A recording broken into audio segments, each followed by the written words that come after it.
Hi, my name is George Carusos with Extreme Outback Products, and today we're going to talk a little bit about tires, inflation, and how to protect your tires when you're traveling off-road.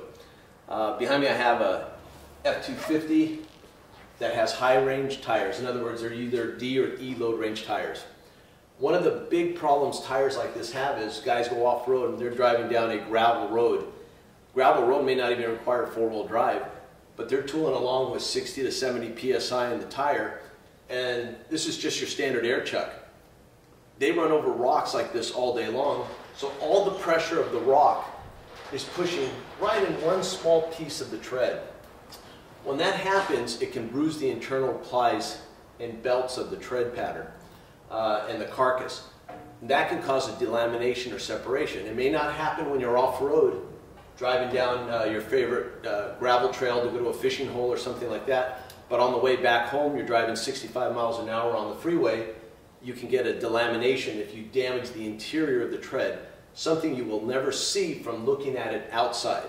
The way to avoid that is when you're going off-road, drop your air pressures down.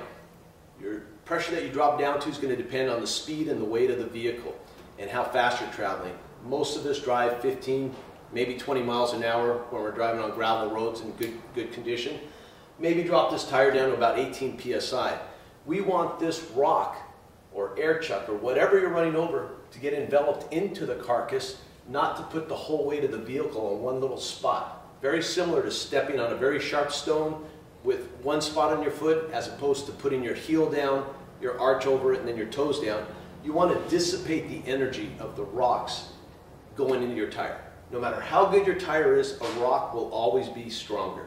So don't fight it, let it envelop it into the carcass. And the best way to do that is experiment with your tire pressures. Lower the pressures based on your vehicle weight and speed. A lot of it's trial and error, try it out. But you want to make that tire like a marshmallow and absorb the rock impacts. Even gravels the size of a golf ball can cause a lot of damage from repeated hitting when you've got 60 to 80 psi, because it will lift this whole truck off the ground and be supported by one little rock in one spot on the carcass. So by doing that, you protect your tires, you avoid flats, you avoid blowouts, which is a good thing for safety's sake. A lot of the compressors that you can pick up over the counter, like I said, they're great for filling up one or two tires, but you do have to be careful if you do want to be the kind of person to air down your tires, to protect your tires, carcass, get better flotation, better traction, and you want to air those back up, especially if you're towing a trailer. You may end up with anywhere from 4 to 10 tires, depending on how many axles the trailer has. You don't want to try to do that with a little cigarette lighter type compressor. So we carry compressors from the smallest to large ones to meet your needs, but that's the question to ask yourself is, what am I going to be doing?